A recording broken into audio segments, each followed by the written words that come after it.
La communauté scientifique de la République démocratique du Congo s'est donné rendez-vous à l'amphithéâtre Zuzabola le samedi 29 juillet 2023 afin de rendre un hommage à titre posthume au professeur émérite Félix Ndomaungina, celui-là même qui a consacré sa vie au service des Congolais en servant plus d'un. Cet hommage a été matérialisé par la cérémonie de vernissage de l'ouvrage intitulé Pas à pas sur les traces d'un mentor, mélange en mémoire du professeur Félix Ndomaungina, dont le contenu a été rédigé par le professeur Tsakala Lengo Maurice, docteur en linguistique appliquée de l'Université de York, le professeur Jonas Makamina Bena, docteur en philosophie et lettres, et le professeur J. Katombe Mukengishai. Le vernissage de cet ouvrage a été fait par le professeur Soleil Wamwini, directeur général de l'ISP Mbanzangongo. Le professeur Maurice Ntsakalalengo,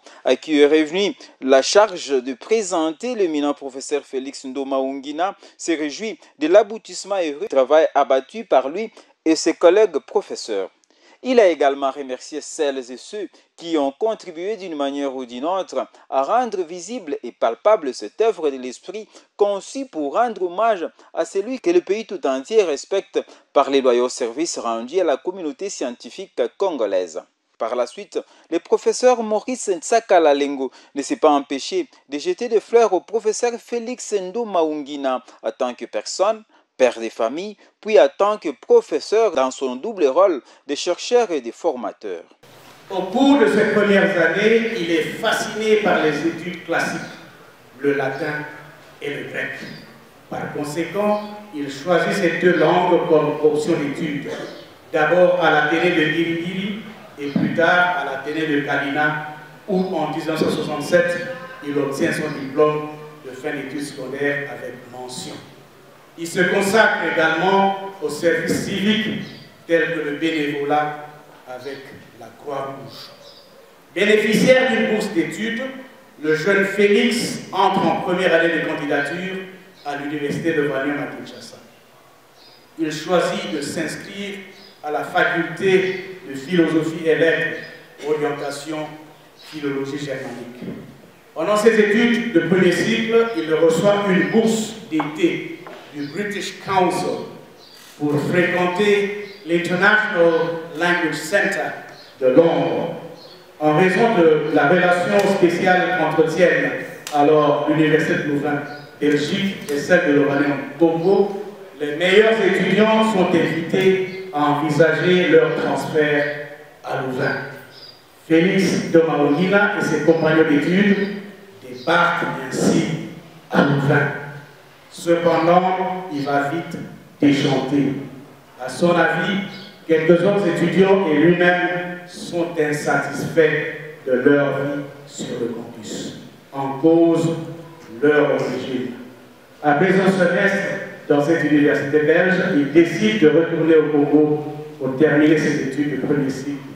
Son retour coïncide avec des changements des programmes à l'Oranium. Le pouvoir politique décide même du transfert de la faculté de philosophie et lettres à l'université officielle du Congo à Lubumbashi. C'est donc là qu'il va obtenir une licence en philologie anglaise, magna cum laude, en juin 1971. Initialement, il est embauché par le journal principal, l'Agence congolaise des médias, en tant que rédacteur en chef. Il travaille simultanément pour le gouvernement en tant que conseiller sur le projet de commerce mondial. Toutefois, cette aventure ne dure que quelques mois. La politique et le monde de l'entreprise ne sont, semble-t-il, pas ses affaires. Peu de temps après, il bénéficie d'une subvention de l'État américain pour le programme d'échange de jeunes leaders aux États-Unis. Il s'agit du tout premier voyage de Félix Ndomaungina sur le vieux continent. De retour au Congo, il rejoint son poste d'attache en qualité d'enseignant à l'Université nationale du Zaïre, à Kinshasa. Il est également nommé au bureau du président du Zaïre. Il y supervise le projet du World Trade Center. Son statut de locuteur bilingue l'aide aussi à servir d'interprète dignitaires anglophones en visite auprès du président Zaïre. Le professeur Jonas Makamina Bena est revenu quant à lui au contenu de l'ouvrage rédigé par lui et ses collègues. Le professeur émérite Félix Mloma stigmatisait toute forme de rejet de l'autre. Aussi, les éditeurs de cet ouvrage lui prêtent-ils avec raison les contenus de ce vœu émis en d'autres circonstances par l'un d'entre eux sur la double étrangeté du moi et la possibilité de son identité avec l'autre. Ce moi qui dit ça dans un ouvrage de 2017 à la page 18. Je me cite donc moi-même.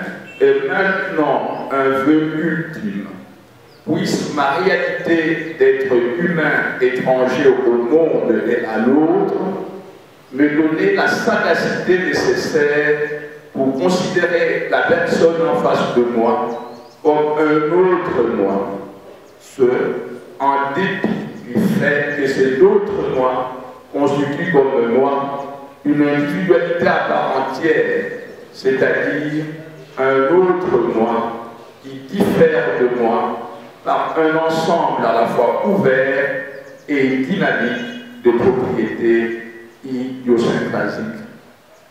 Pour bien rendre compte de multiples qualités morales et intellectuelles du défunt, de sa disponibilité au service de la société, ce volume va s'ouvrir par le témoignage de son fils.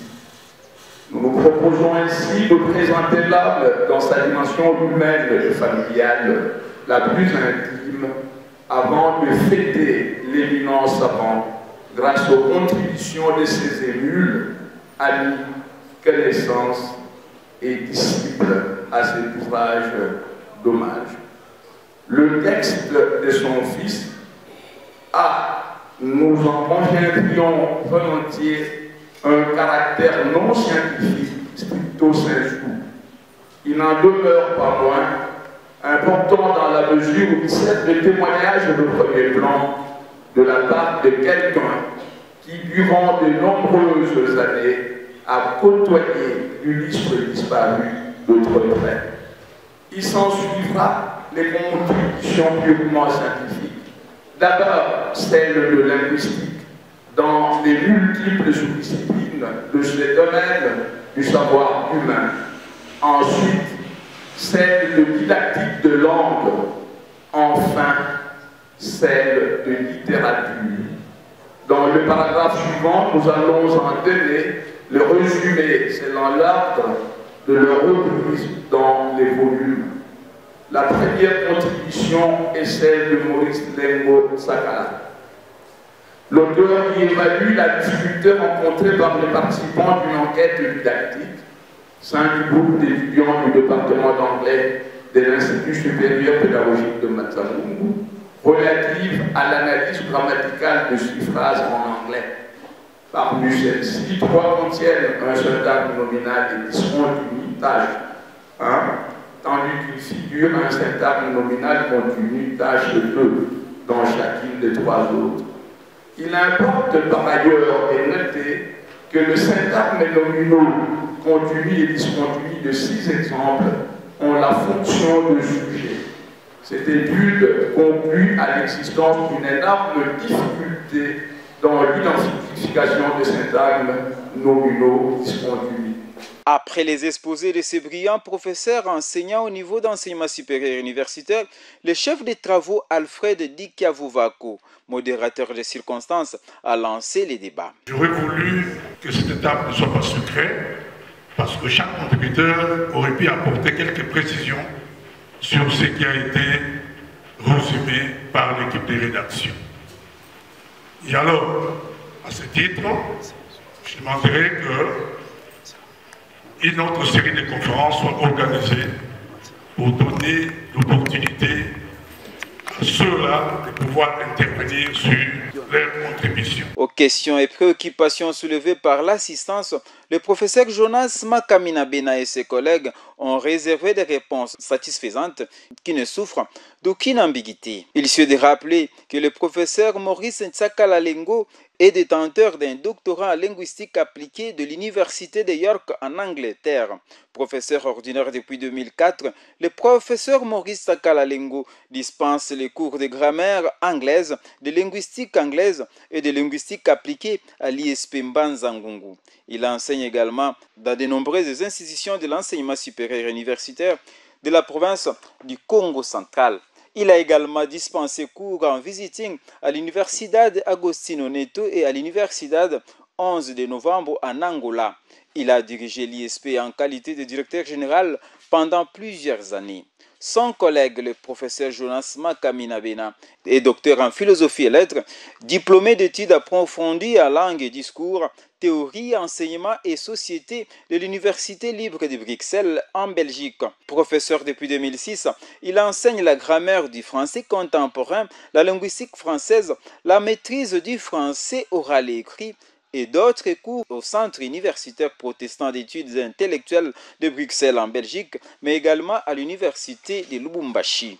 Le prof J. Mukengeshai est diplômé à University of London Institute of Education. Il travaille présentement au sein de l'Institut supérieur pédagogique de la Gombe à Kinshasa en qualité de professeur de linguistique et enseignement de la langue anglaise. Il est également membre du conseil scientifique de la dite institution.